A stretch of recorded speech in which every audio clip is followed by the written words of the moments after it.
having just returned from a flood relief trip. James and Diep had not yet had time to rest when they heard that Typhoon Matmo had made landfall, leaving Thai Nguyen submerged in water. Unable to bear it, they got back in the car and drove into the eye of the storm. But this time, what they witnessed left them both speechless. Late afternoon, the sky was covered with gray clouds. Raindrops were pattering down on the car window. James's car had just stopped in front of the house. Both of them, James and Diep, had just returned from a long trip to help the flood victims in the central region. They were tired and covered in mud, but felt relieved to have done something meaningful. James opened the door, dragged his suitcase into the house, his voice still hoarse. "Finally, I can rest. Go take a shower. I'll cook something hot for you tonight." Diep smiled and nodded, but her eyes were still sad. The images from the past, the cold and hungry people in the flood area, the children huddled on the roofs of flooded houses, were still lingering in her mind.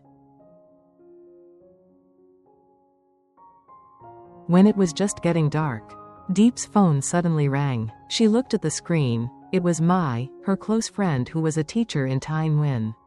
As soon as she picked up the phone, Mai's voice trembled. "Diep, Storm Matmo is coming in. The water is rising so fast. My place is flooded. The whole commune is calling for help." Diep was stunned, her eyes wide open. James was washing his hands in the kitchen and turned back. Seeing her pale face, he quickly asked, "What's wrong?" "Thai Nguyen, Typhoon Matmo. The water is rising. Many houses have been swept away." James was silent for a few seconds. Outside, the rain began to fall harder, the wind whistling through the cracks in the door. He said firmly, "Let's go. Get ready now." No one needed to discuss further. They both gathered the remaining items from the relief mission: life jackets, flashlights, blankets, instant noodles, medicine, drinking water, because she knew that roads in the north after storms often collapsed and were easily blocked. Just 15 minutes later, James's car left the city in the pouring rain. The engine roared on the slippery road, the headlights shining far away in the murky water. The radio continuously broadcast urgent news. Typhoon Matmo made landfall with winds of force 12. Gusts of force 14. Prolonged heavy rain caused deep flooding in Thai Nguyen. Thousands of households had to be evacuated urgently. Diep sat in the passenger seat, her hands clasped together. She prayed silently. James kept his eyes focused on the wheel, his eyes serious. The headlights reflected off his face, tired but determined. When they reached Phu Bin, the water was up to the wheels. James slowed down, turned on the fog lights, and slowly drove the car through. On both sides of the road, people were rushing to avoid the flood, carrying their belongings and leading cattle out of the flooded area. Rainwater mixed with river water flooded the fields, carrying straw and even makeshift roofs. "James, watch out!" Diep shouted as a large log drifted across the road. James swerved to avoid it. The car stopped abruptly. The sound of water splashing against the car was like a whip. He gritted his teeth and held the steering wheel, his voice calm. "It's okay. We'll get there." When they arrived at the center of Ha Chau commune, where the floodwaters were deepest, James and Diep went to the committee headquarters.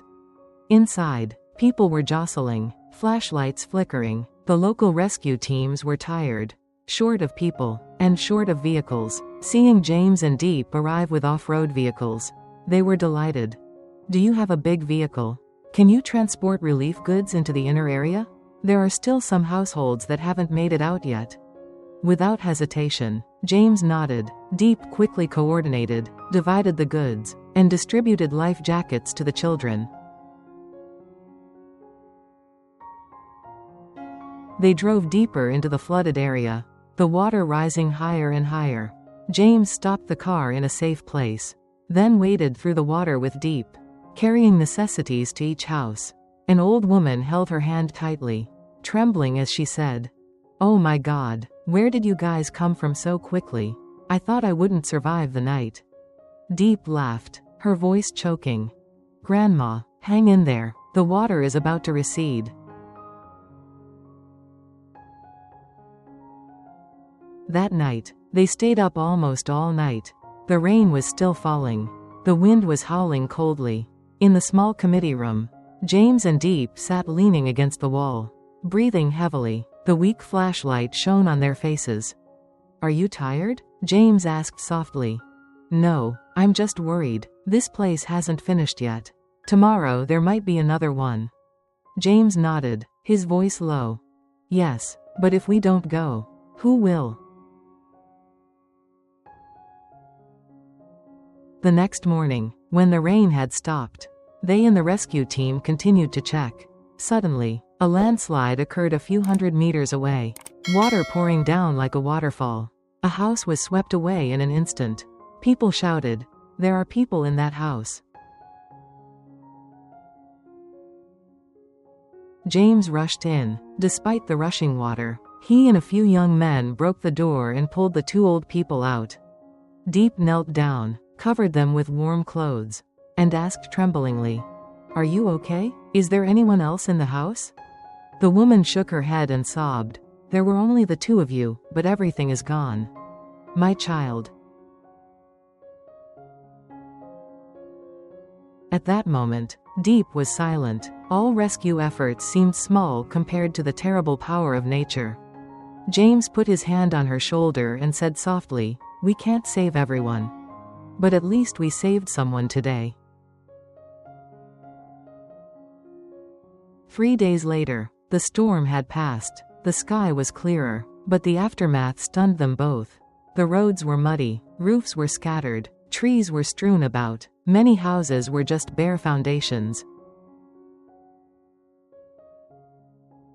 James stopped the car on the dike. They cleaned up with the locals, carried each piece of wood, and re-erected the house pillars. Diep watched the children playing in the water in the first sunlight after the storm, a small smile on her lips. "Look," Diep said, "the storm is over, but they are still smiling." James replied warmly, "Because they believe that tomorrow will be different." In the afternoon, when the red sun shone down on the Cow River, James and Diep together distributed the last boxes of goods. People lined up to receive them, all bowing their heads in gratitude. An old man with white hair shook James's hand with trembling hands. "You guys still come even though you are not from our hometown." Before leaving Thai Nguyen, Diep turned back to look at the land that had just been through the storm. She opened her phone and recorded scenes of devastation mixed with hope. Mothers wiping mud from their children's faces, young men carrying bricks to rebuild house walls, old people sitting in the sun on the porch. Diep said, "We came here not out of duty, but because our hearts told us to. Typhoon Matmo can take away houses, but it cannot take away kindness. Each hand, each heart, is a ray of light in the darkness." The car slowly drove through the muddy streets, away from the flooded houses, leaving behind the bustling sounds of revival. And in their hearts, despite their exhaustion, there was more faith that after every storm, people always know how to stand up, stronger, more compassionate. Thai Nguyen is not their hometown, but James and Diep left a part of their hearts here. Typhoon Matmo passed, but people's hearts remained. If you believe in the power of love, please share this video to spread hope after the storm.